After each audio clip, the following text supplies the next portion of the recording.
Okay.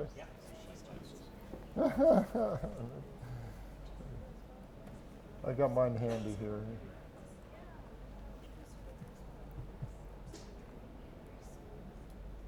Ready to go? All right. Good late afternoon or evening already. But, welcome to this great discussion on reimagining women's healthcare. I can't think of a more fascinating and important, really critical important session to talk about something that's very important to us. I mean, it covers 50% of our population, so right there is a major impact on this. But, we could talk for days probably on this subject. We only have 1 hour, so we're going to try to get through. I want to focus on two broad areas, and that is on access and adoption, and to give women the access to the proper health care that they need. And this includes innovations in technology, femtech, and accessibility innovation, so they can get the care they need by the healthcare professionals that really understand their concerns and how to treat them the best. I'll introduce myself. I'm Toby Switzer. I'm the Chief Human Capital Officer of Agility.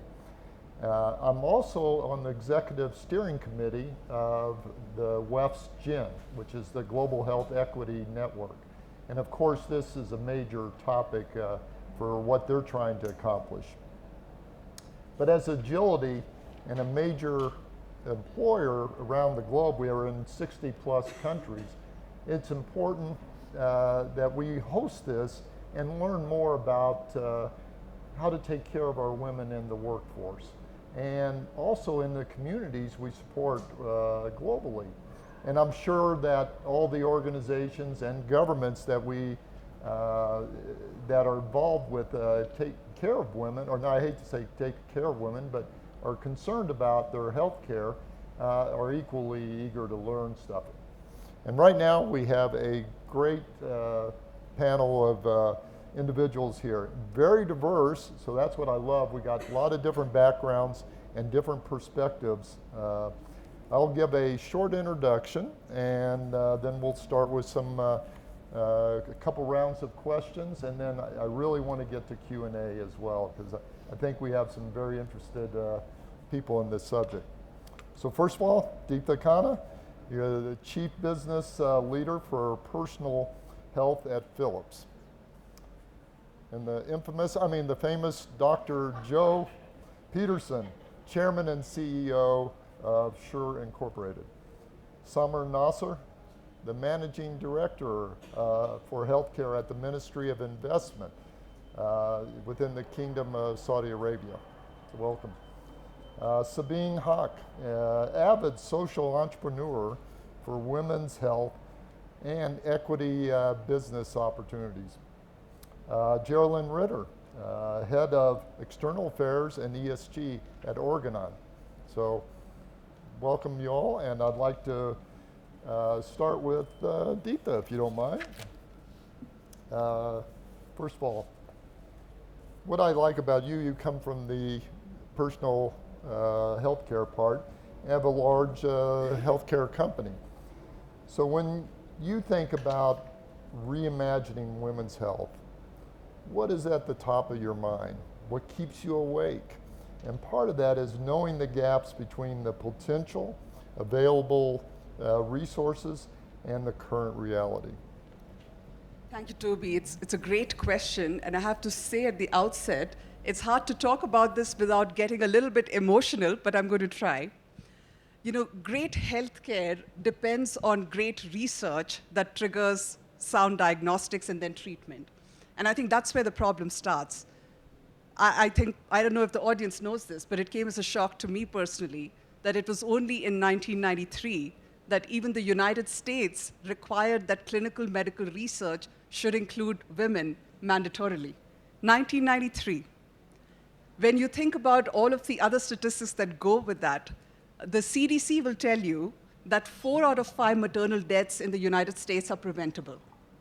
In Europe, there's data that tells you that women will spend between 50 to 100% more time in ill health than men in the same countries. And it goes on and on and on. Cardiac events are poorly diagnosed in women because everything, including popular culture, has told us to clutch our chests. That's how you know you have a heart attack. 40% of women will never experience that symptom. It'll start with something different, like pain between your shoulders. 70% of all those that suffer from chronic pain are women, but 80% of all the research that's been done on pain is with men. So it goes on, and it gets to a point where it's truly woefully inadequate. And I think what keeps me up is, with all our best intention, we're leading to health, data and AI increasingly plays a very important role in all manners of our life, and healthcare included, and it's essential. With the burden that you see in the healthcare systems, the staff shortages, technology has to rise to it. But there's a really big problem if all of that data is biased. So what keeps me up is the need to really accelerate the data and insight around women, which can only be triggered with adequacy of research at the start. Well, thank you, Deepa. I understand the emotional part of this too, and the disparities that have happened in the past and how we're trying to overcome that. I think that might lead right into Joe. You're, as an entrepreneur and an innovator, really the same question. What keeps you awake? They're going to think that we cooperate in doing this. I'm a slightly different part of the same concern. My concern is that we keep funding and celebrating scientific research that's going to have no impact on the health of a population. Because we don't measure access and adoption.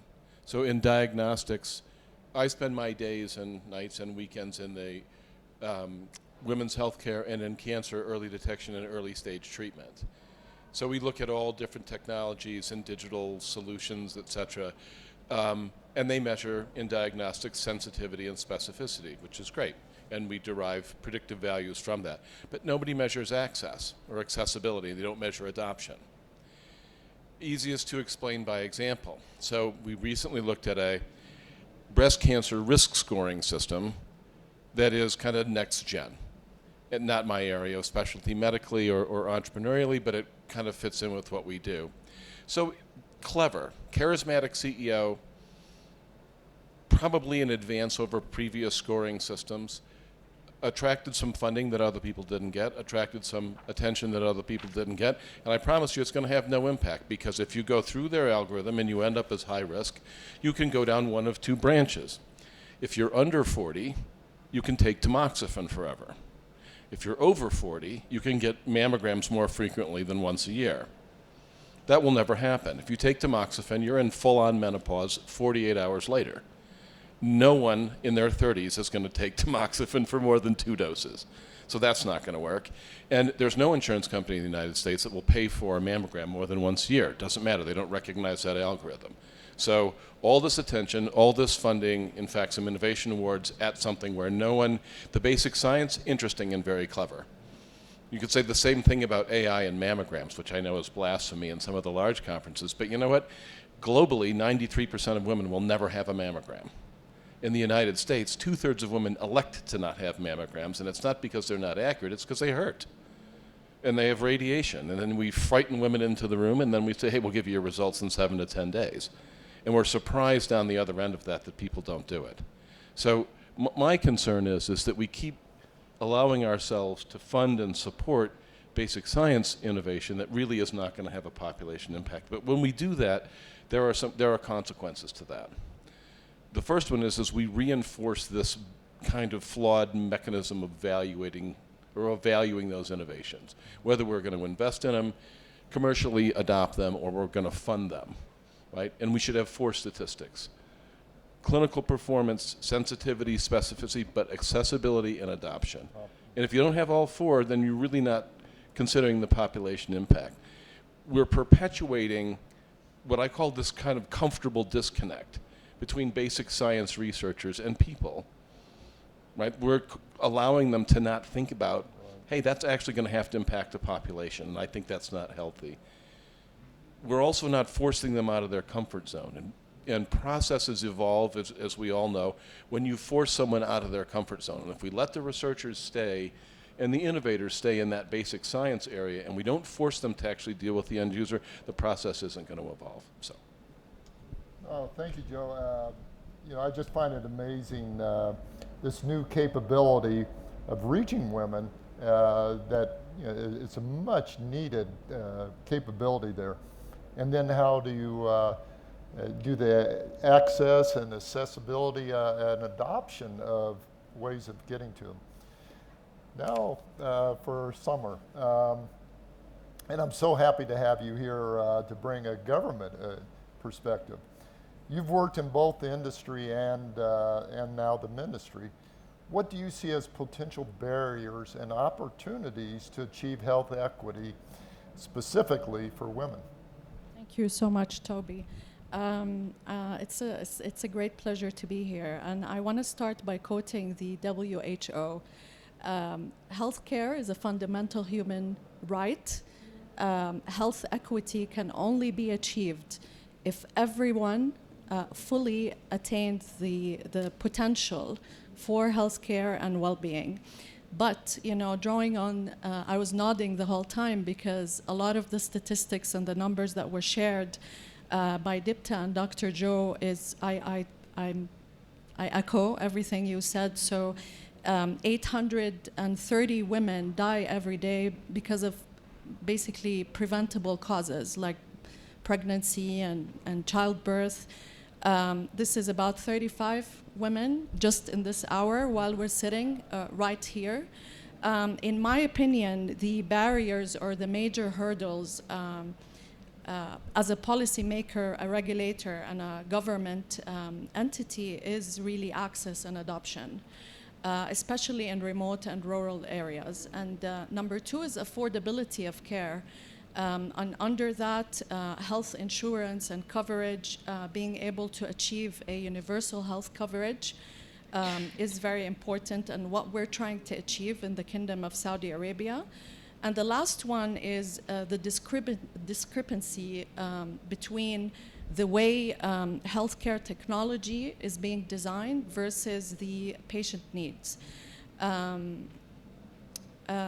I'm going to use the cardiovascular example again. So the warning signs that we were all taught are basically the men physiology type of warning signs.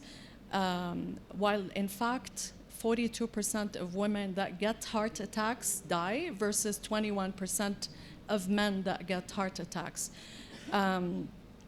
There's a lot of stigma around, especially where I come from, and I've seen this throughout my career in the past 20 years, for women coming forward and saying, I have a lump, or I had a hysterectomy, for example. There's a stigma around making her feel like she's less of a woman, her husband leaving her, for example. I don't want to sound negative, but there is a lot of stigma there. But I also see a lot of opportunity, huge, enormous opportunity. If we focus on two things in terms of redesigning care pathways within women's health, specifically around access and adoption. If we broaden that, then we can increase access to care. And I want to share very quickly two examples. One is a work I've done about a decade ago during my time at GE Healthcare. It was exactly 2013. GE Healthcare designed and deployed a portable ultrasound called V-Scan, where they've actually made it in India and they deployed it in the sub-Saharan Africa. And the idea was to train midwives to get to women women and children that were dying because of, the mortality rates were very high. As a result of this, the Sustainable Development Goals, were reduced for Africa. And all of this was because they trained women, we trained women, we provided access to women by women, and we used a sort of a disruptive innovation that was easy to penetrate. A very recent example is the work we're doing with Dr. Joe with BEXA on deploying a portable pressure sensor that detects breast masses for women. And again, I've done similar work also more than a decade ago with GE Healthcare, with the National Breast Cancer Screening Program. Women had to go through eligibility criteria, do a physical breast examination at the primary care level, then go to a mobile clinic to get the mammography done by a radiographer. But with a technology like BEXA, for example, they don't have to go through all this. And the idea of the rollout is to place BEXA in primary care centers, and this could be a part of the routine work for women without having to say, I'm going to get screened, with the stigma around it. And then also within malls or like retail shops, for example. So yeah, sorry, I took very long. Oh, I love it, Summer. I appreciate it. You added a couple other A's here. We said access and adoption, but also affordability. And then how do you field this out, get it out there for that access and reimagine how it can be done? So thank you for your comments. Now for you, Sabine. And very interesting what Sabine has been doing. But as an entrepreneur in women's health, what are your reimagining for women's health care, and what keeps you up? Keeps me up. So thank you. I'm happy to be on this panel, and especially to, get different perspectives. We're all working on the same issues and all tackling it in different ways.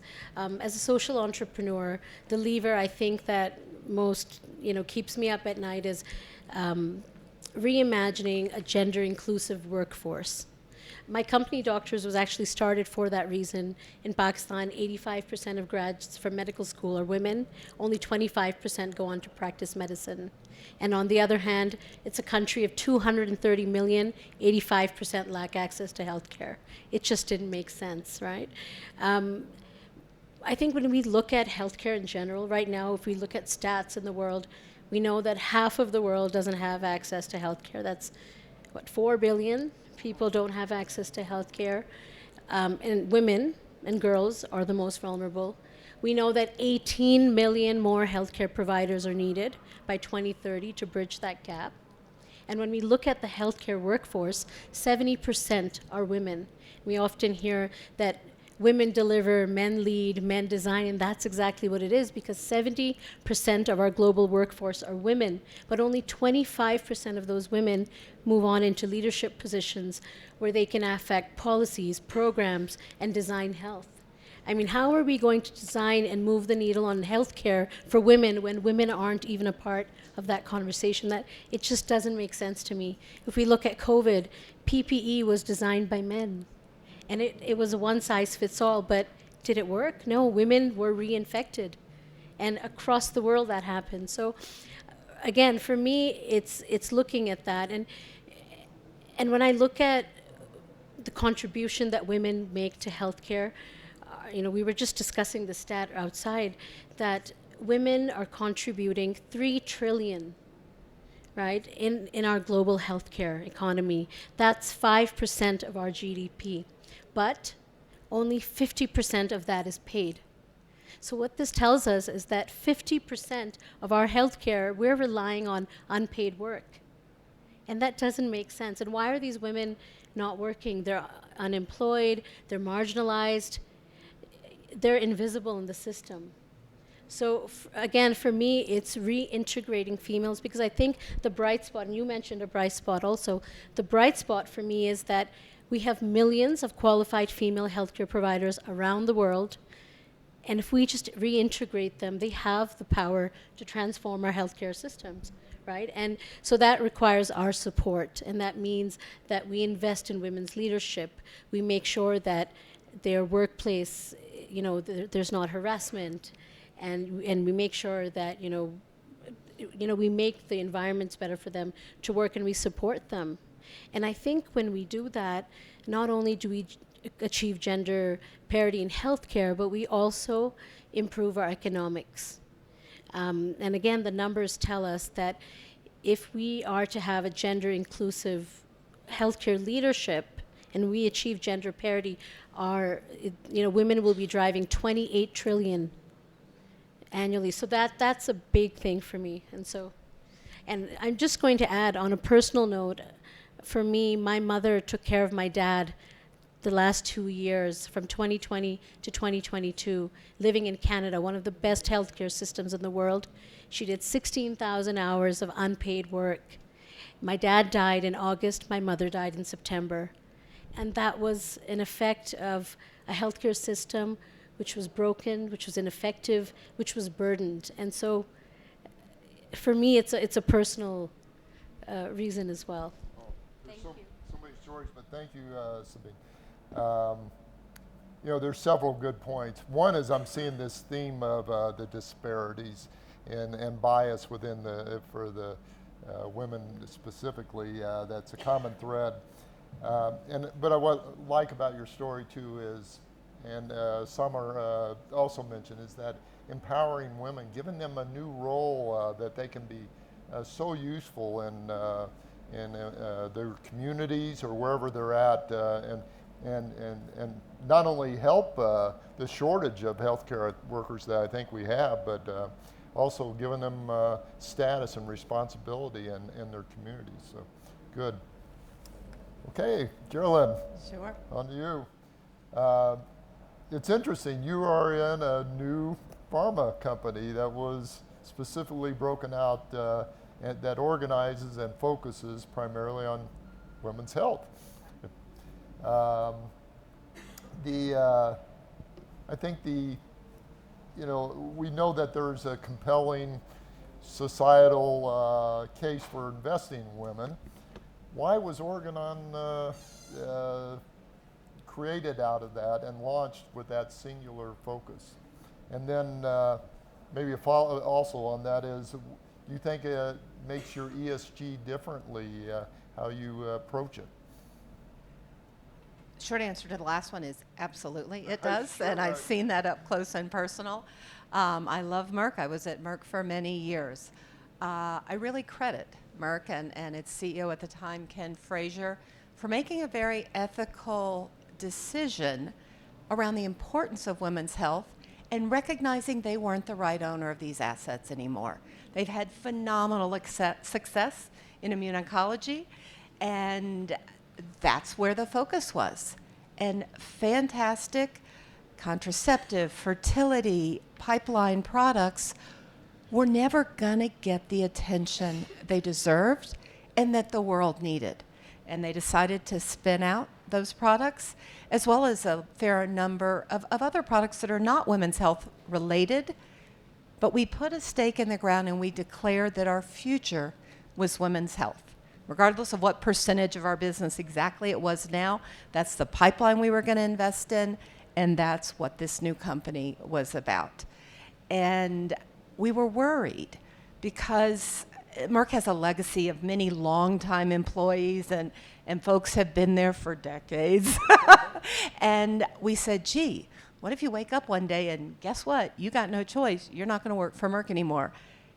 And how are employees going to react?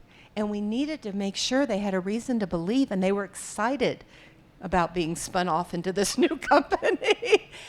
And it was the power of purpose. And to some extent, there was even a little while, I probably shouldn't say this, where some folks at Merck got worried, like, whoa, not everybody can't go, okay? And Merck's a great company, but the power of purpose was real, and the mission resonated. And as we hire new folks, time and again, that is why they're coming here. And that's really fantastic. And it shapes everything we do in ESG, certainly in social. We've continued some fantastic programs that Merck started, like providing the majority, well over 60% most years, of our number one selling top product for us, our long-acting reversible contraceptive. Basically, it cost in the 69 poorest countries around the world.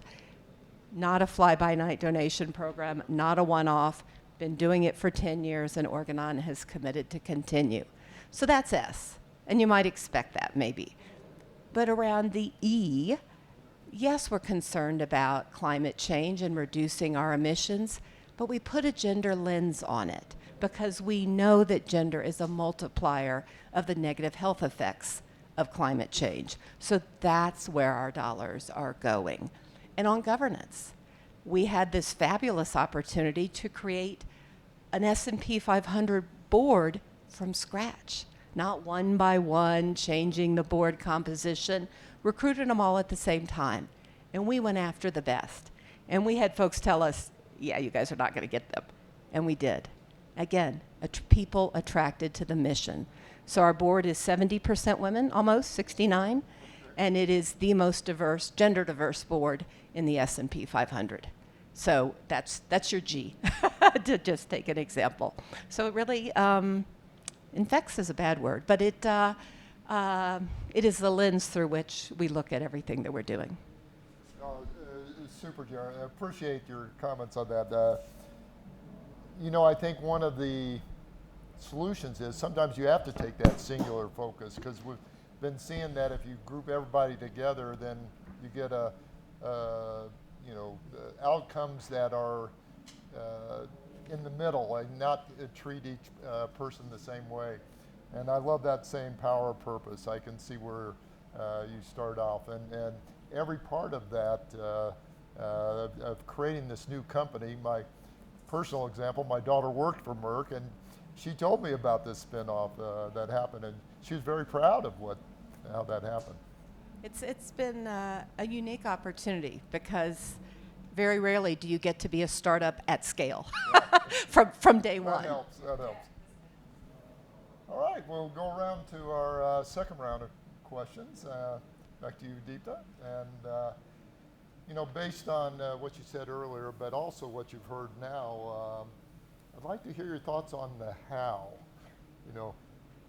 What innovations, partnerships, new models and mindsets that you're excited about?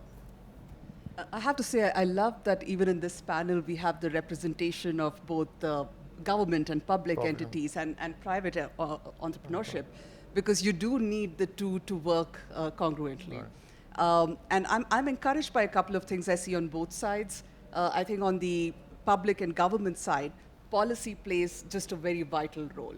I was just reading very recently some great examples actually in India, which is my home country.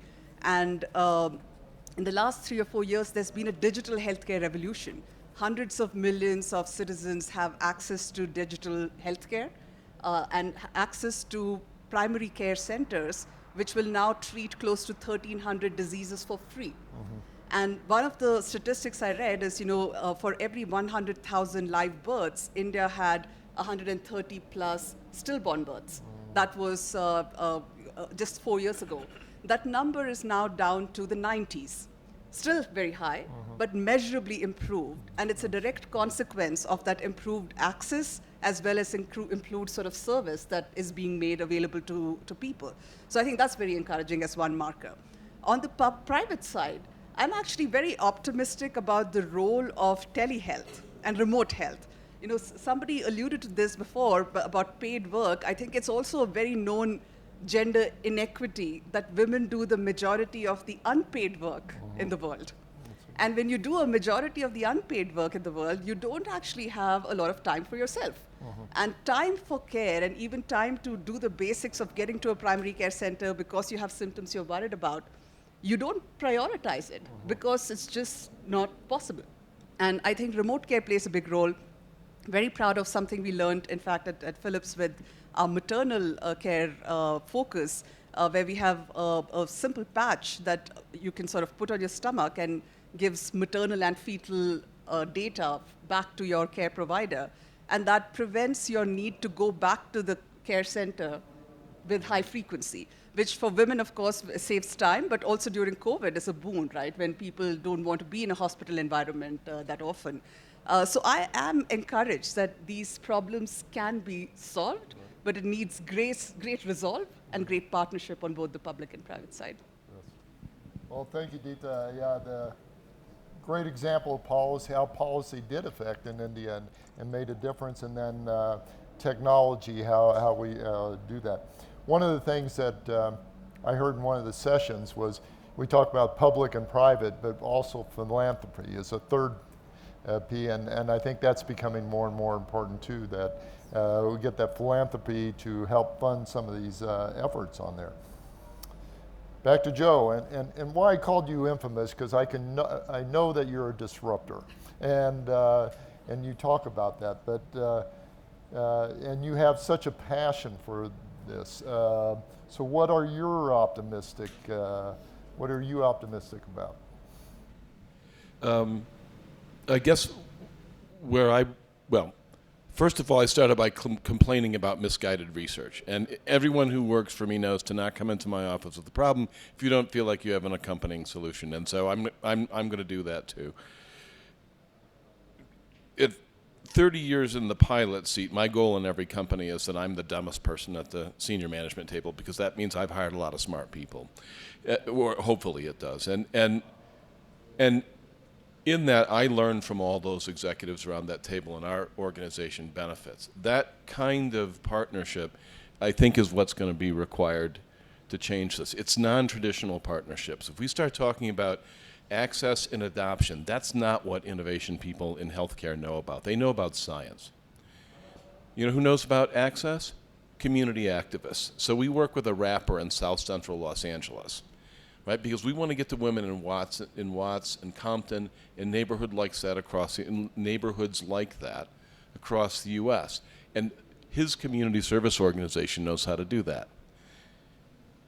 While everyone else read about educational theory in South Central Los Angeles as to why kids weren't showing up for class, and was their content appropriately, both racially and ethnically and historically derived, he actually went and talked to the families. You know why they weren't showing up 60% of the time? They don't have clean clothes. So he went around and put washers and dryers in the schools and got companies that make laundry soap to provide a lifetime supply to that school. He had a single largest impact on truancy in LA County by doing that.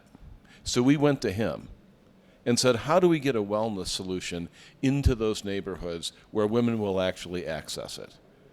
Because if you put, and I'm going to be right to the point, if you put a bunch of middle-aged white guys around the table, they'll say, well, we should get mobile units. And if you go actually talk to women in the neighborhood, they say, we really don't want mobile units. It's that rapper that turned to us and said, do it out of the church.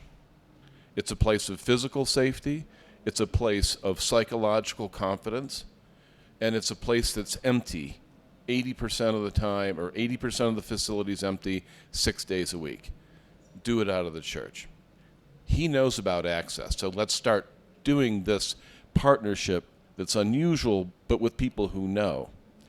We talk about adoption, and we look to women who are in retail businesses, particularly clothing, cosmetics, other things that address a sense of self and well-being, because they live or die by whether their brand or product is adopted.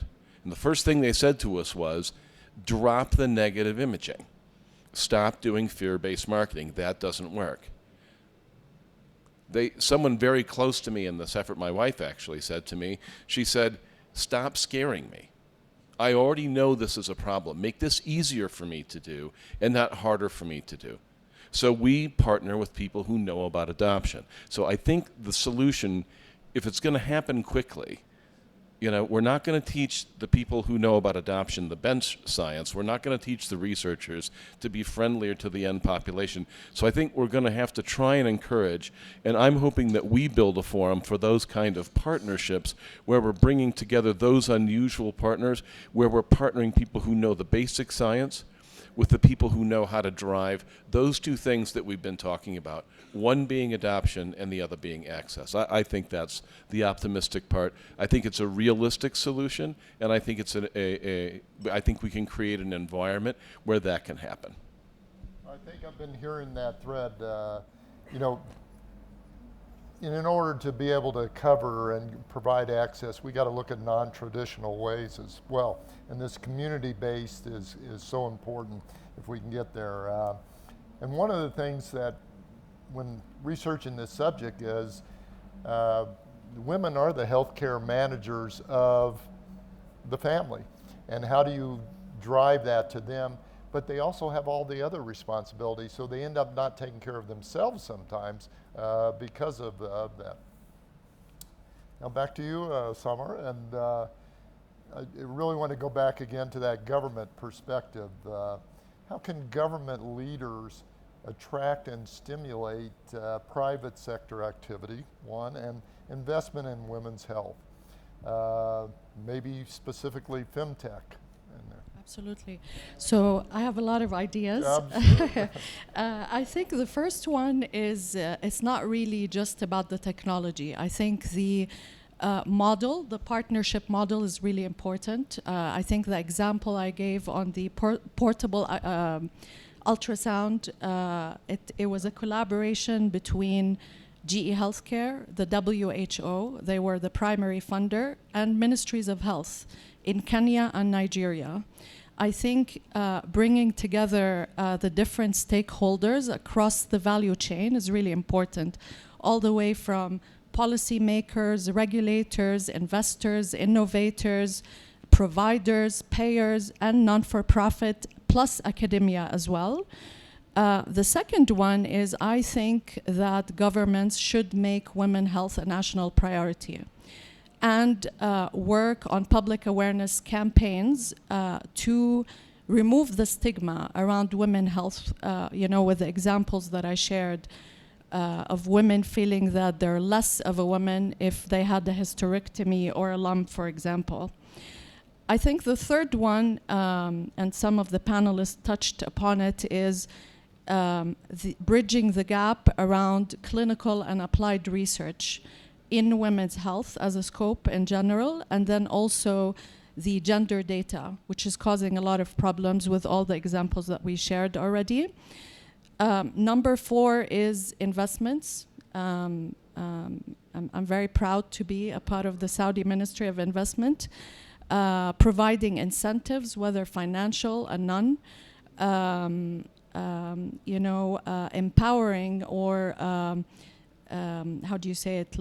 promoting women in tech, entrepreneurs, or any entrepreneur that would come and try and solve within this scope.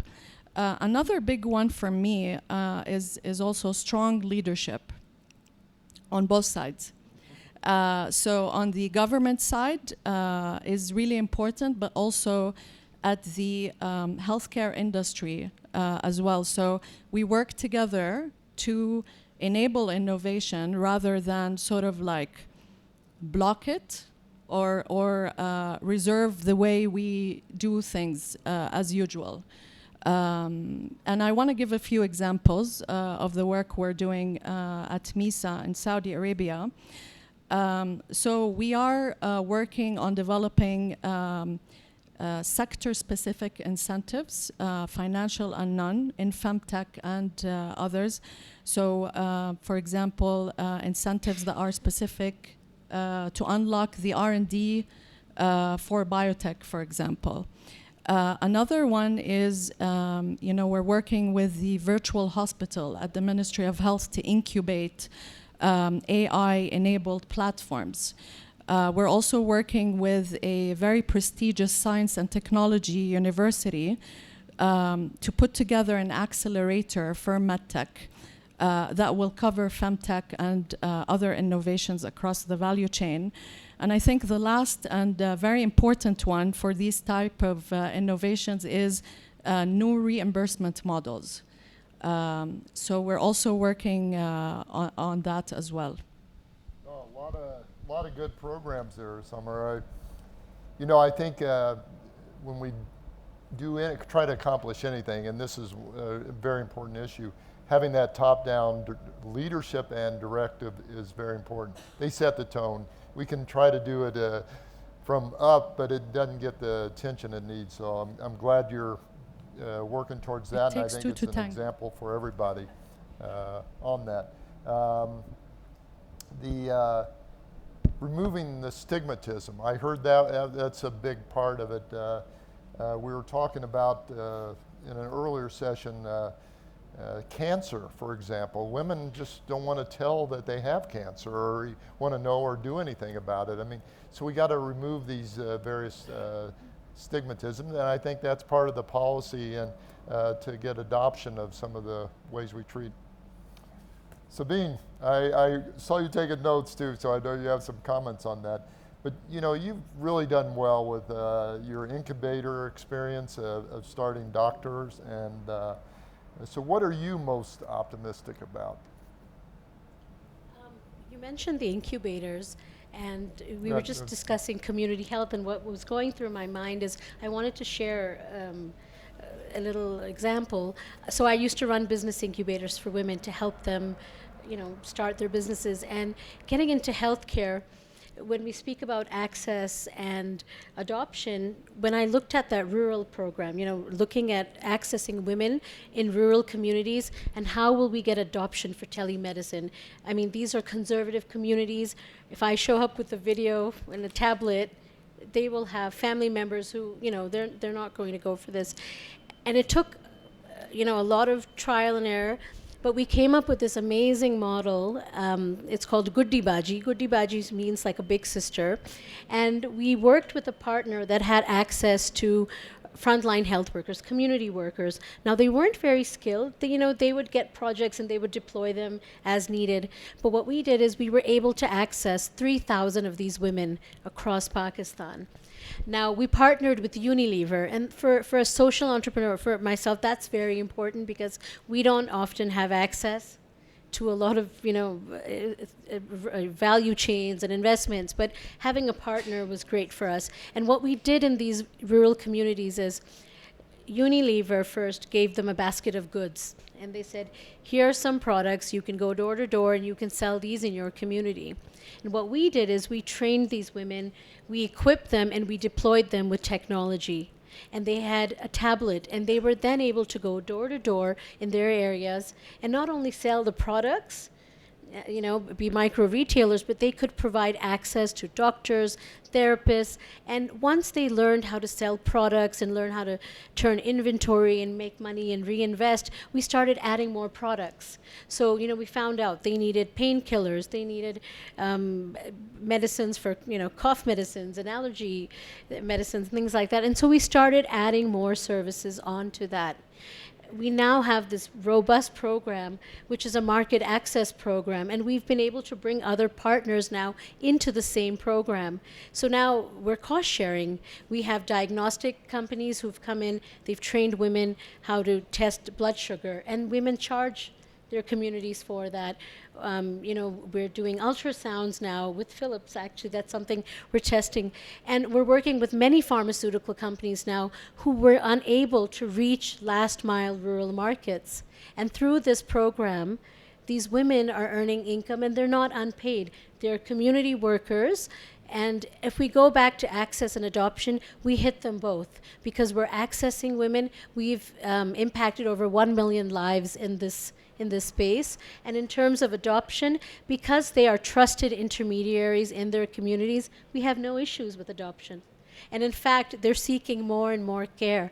So for me, I think having that entrepreneurial background, it played out well in this situation. I think it sure did. I love the creative way and solutions that you've come up using existing capability, like the Unilever example, and through those partnerships you can able to do anything. One of the things that I love about it is your example is the rural, getting it out to rural that is just, I think is a problem for a lot of countries that we've all experienced. But also, I want to say that I've seen that in urban, and when I read up about yours, that's also in urban areas because sometimes they're underserved just as bad. I mean, you know, when we were talking about data, statistics, your zip code can mean a difference in your mortality rate and your life expectancy. But I also saw that You're not limited to rural areas. And actually, we're working even in peri-urban areas. Right. Right now in Karachi, we have the electric supply company, and they've trained women to go out and to collect electricity bills and so forth. And Right. we're actually now partnering with them, Yeah, right. and they can, I mean, provide access to communities. So we're always looking at different, partnerships and ways to disseminate healthcare. So yes. Good. Fantastic. Geraldine, now, I'd love your perspective as the pharma company, but in women's health, there always needs to be recognized around what impacts women's access to healthcare. And these are obviously a lot of forces that are involved in that and to be considered. What are your best bets to drive change and create enabling environment for women's healthcare? Well, I think about access two ways. Of course, access to existing technology is critically important, but I think we've got to recognize that in so many areas of women's health, we've gone decades without real innovation to address endometriosis and the painful symptoms of endometriosis, polycystic ovary syndrome, preterm labor. There's great demand for non-hormonal contraceptives. Where are they? Years and years away in the labs. And has there been any great treatment for hot flashes, for menopause? Nope, women, sorry, you need to suffer, it's part of life, right? And so where I think Organon plays best is in the science, is in drug development, device development, but I absolutely take your point. We've got to be targeted. We're not in the basic science business. We're not a university. We're focused on the D in the R&D, which is working with companies to build our pipeline and do what we do best, which is development and getting those innovations to market. Separately, I'm really excited. I don't know if all of these things are a very good fit for Organon, but I'm excited by the growth of femtech and all the apps that are popping up, and it's a complicated landscape. But to me, that potential for education and two-way communication is really important, because a lot of these apps and these new technologies are the brainchild of someone in a community that saw a gap that the geniuses at headquarters were never going to see, right? We're never going to address. And so I think it's a really beautiful how we can, to use the cliche, meet women where they are, listen to them, hear what is going to work in their community. I love your example of churches rather than mobile vans. Gee, you don't want to stand on the sidewalk to get your mammogram in front of your neighbors? Who'd have thought it? It sounds so simple. So I think, a big piece of that how has to be listening to women, and especially around the four-letter word, pain. And, I know there's been lots of studies. Big front page article in the New York Times a week or two ago. We just are still so far away from actually listening to women and taking their pain seriously and not dismissing it, not saying it's part of life, not suggesting they're just neurotic or anxious. It is real. And it's personal for me. I'm a trauma survivor. I've had dozens of surgeries over the last couple of years, 4 years, 5 years. And pain is so fundamental to your being, to your ability to be a woman, to be a wife, to be a mother, to do anything and get out of bed. We've got to listen to women. And then I think that list of conditions, and there's a lot more, then we're going to get the focus there. Because women will tell us. We know it's important. There were 37 new drugs approved last year by the US FDA. Exactly 2 dealt with conditions unique to women. But you're going to change that, right? We'd love to. We're trying. No, I think that is a big point, and in my research, I've been seeing that there's so many women issues, especially that are under-researched, and the just left to, okay, that's part of life or whatever. And I think a company like yours, and as we got this diverse group of other things, is, I think there can be a change in that approach, a focus on improving that and not having the pain part, to live with pain. I think that's a good thing. Listening to women and tell the story. And then you talk about the femtech and the apps. I think we all figure out when you start getting into big corporate and you have the big chain of approvals, how, you don't listen, it doesn't get developed well. But what I love is incubators, maybe what Summer was talking about, how you can create the policies around funding this. And not, I think everybody expects maybe government to fund something or whatever it is. I've seen really good approaches about partially funding and get that self-help, make it a part, and then they have ownership in what they do. But, thank you so much for with this great discussion. I'd like to open it up for comments or questions. Right away, I got one. Really a pleasure listening to this experience panel. I'm Christina Lloyd. I'm the Senior Vice President at Ferring and responsible for reproductive medicine and maternal health. And it's both a comment, but it's also a little bit of a question. I'm actually a gynecologist myself, obstetrician. I have saved life in my days. I've been a CEO of a femtech company, talking about the stigmatization about the vaginal health, it's could really, and still I got a lot of money from men, investors. So just to summarize, because we are working together in the forums initiative protecting girls and women's health. And we are the champions, Ferring is champions, and you are now together with us, and we are really happy. And what I would like to say here is, first of all, everyone, you're representing different kind of, coming from different parts of the world, ministers and governance and investors and entrepreneurs.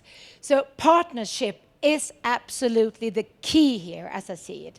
And we must be concrete. I think what we are doing here, together with Harvard School of Public Health, UNFPA, and I would invite every one of you, and today we have discussions with India, countries are leaning in, they want to be together with us in this coalition, which is great. So, but I think, coming back to my experience as a CEO, and made this IPO that I did, and all the money I tried to get into this company, it's about money. We need to create solid business models. So this is a little bit for you, because you say 840 women are dying every day. 850 women are dying every day while giving birth. Otherwise, the figure is much bigger. So all of them are more or less preventable. So how can we do to create this concrete business model to show that healthcare is not the cost? Healthcare is an investment for the future. What can we do even more? You mentioned a few things, but please. Yeah. I think... hello? Others could also chip in, of course. I think the government should, the government being an enabler plays a very big role in that. I'm going to use Dr. Joe again and Bexa as an example. So we really work hand in hand. I'm not going to say that it's straightforward because, we go to the commodity of healthcare, which is diagnostic imaging, piece of X-ray or mammography. And you're sort of challenging that in a way. Although we say that we're not replacing diagnostic imaging with a sensor, a pressure sensor like Bexa, but still there is some sort of resistance. But what we tell them as a sister entity or a government entity is that we're augmenting access to care by doing this, by reaching more women, by driving more traffic into primary care, making it more accessible in retail shops and malls. I think the other big piece is incentives. Incentives for more innovative technologies to come into the country. So we're opening our doors wide open. We want to get to a universal health coverage. I don't think that we'll be able to do that with the standard way of doing healthcare. I speak for Saudi Arabia. In order for us to bridge the gap in terms of different pieces of the value chain, whether it's care provision, services, or even medical devices and technology, we need innovation. Generally speaking, innovation is a bit behind in healthcare.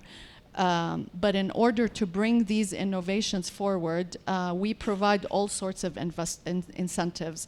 And I usually tell my investors, maybe they're lucky, I always tell them, tell me what you need in order for me to help you penetrate the market or activate your go-to-market strategy. So I hope this answers your question. Yeah, I think it's a very, very good answer. And also we need to find those early adopters. I think what you mentioned is great, because how can we find them? Thank you very much. You did. My pleasure.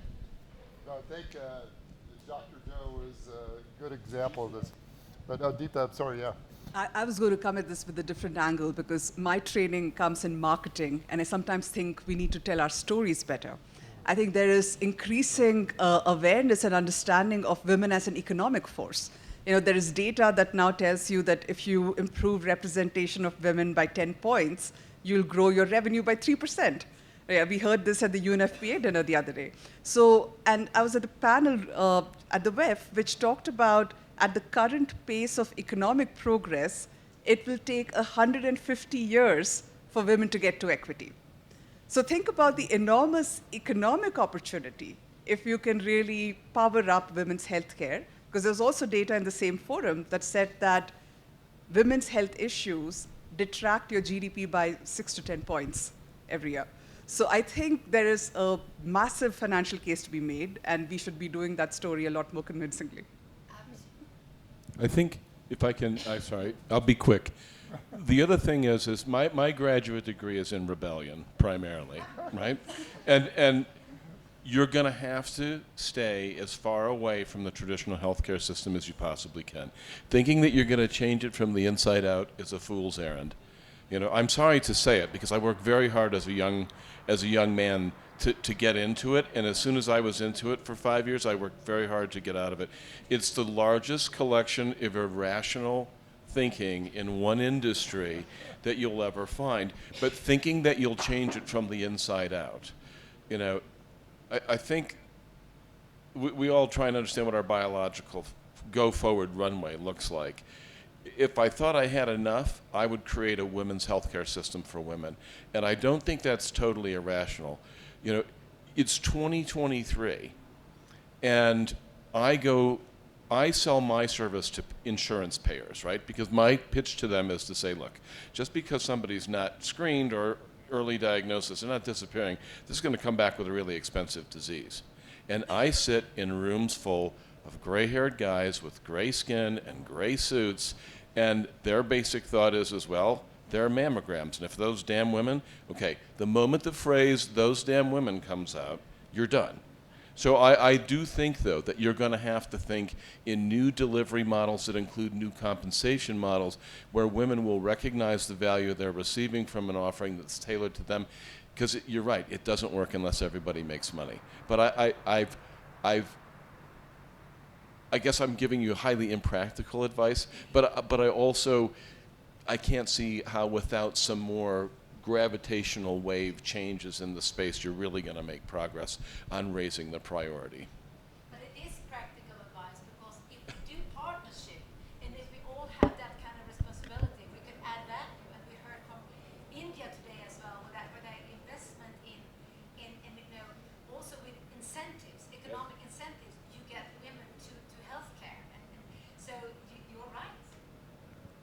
good discussion. One in the back, and then Sir will get to you. Thank you very much, and really thank you to the panel. Fantastic discussion from many different perspectives. My name is Magdalena Skipper. I'm editor-in-chief of Nature, and my focus is primarily on original research. That's what Nature publishes. It's a scientific journal. So I make a very short preface to my question, and you will understand why as soon as I ask the question. I'm very aware of the difference between sex and gender. And my question to the panel is, from your various perspectives that you have, how do you deal with the emerging non-binary attitude and individuals who self-identify as women, to some of whom the health issues you discussed will be relevant, to others it won't, but some of the other issues you discussed will still be. Anyone, that would be really useful. Thank you.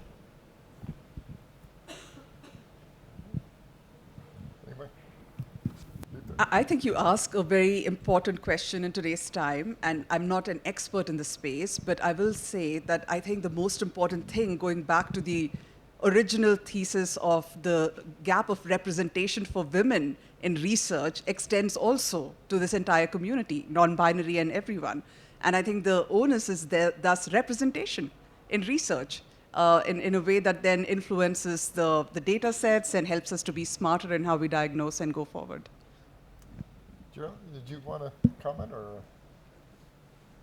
You know, it's a really complicated question. It's a fantastic question, and I don't have a complete answer for you, most certainly. In our fertility business, for example, and Ferring are such tremendous leaders there, and I know you're very sensitive as well, we take pains to say we want to help all parents, regardless of your sex assigned at birth. If you want to have a child, and you may be a transgender man, but you want to have your own child, and we want to support you in that journey. So, you know, as we work with clinics, as we work with physicians, we're on our own journey to make sure we are being as sensitive as possible to the range of patients that we seek to serve. I will make a distinction, though, and tell you candidly, you know, we were a brand new company, right? We had to create a brand. We had to build a brand. We had to create our messaging from scratch. And we talked a lot about being there for her and her promise. And the question was raised, are we doing a disservice to folks by using those pronouns? And we thought seriously about it, and you know, we said, look, whether someone was born that way or simply identifies that way, we are not, as a company, we feel like we're doing a disservice to women if all of a sudden we're not allowed to use female pronouns. So it was a very conscious choice. Not everybody agreed with it. But in our communications and marketing, we said, no, we are going to talk about being here for her. So it's nuanced, and we're still learning. Good. Sir, I'd like to. I think this got to be the last question. Obviously, we're at time. I'll keep it extremely short. I want to be respectful for time. I think very interesting points. We talk about affordability, we talk about access, we talk about innovation, never enough of everything, partnerships and so on. But there's one thing I think that we should absolutely focus on, and that's awareness at the highest level of governments about the need to do a lot more, the fact that it's an investment. And I think that's where the reimagining healthcare actually can have its biggest dividends. It's to raise that awareness. There's only one country in my knowledge that has done that really holistically, and that's Australia, who almost wrote that into the constitution, the women's health. Kind of, I'm using the wrong words. And I think we need to do a lot more there as well, because all the efforts we do in other areas are all incremental, great progress, but it's not really the reimagining healthcare. As a company, we at Hologic, sorry I didn't introduce myself, Jan Versteken, Hologic, we created the Global Women's Health Index as a tool for us to go in and talk at the highest level of government. Because in every country I walk in, people tell me we are doing already a lot in women's health. And that's in Russia, that's in China, that's everywhere. And it's true. A lot of people with passion and good intentions are making tremendous efforts. But it's not changing the needle. And that's why I think the awareness team is also something that deserves a lot of attention and effort from all of us together in partnership, of course. Thank you. No, absolutely. I don't know if anybody wants to comment, but that was a good comment on the awareness. Again, I think Summer talked about it with the top-down leadership. It's really required. Anybody wish to comment? Or I think we're at time now, but Full agreement. yeah, I think we're all in agreement with that. Well, anyway, thought we had a very good session, huh? Give a round of applause. Such a broad topic, and I think, but we still got a lot of lessons out of this and learning on it. So, very proud of this panel and what you brought to it. Thank you so much. Thank you.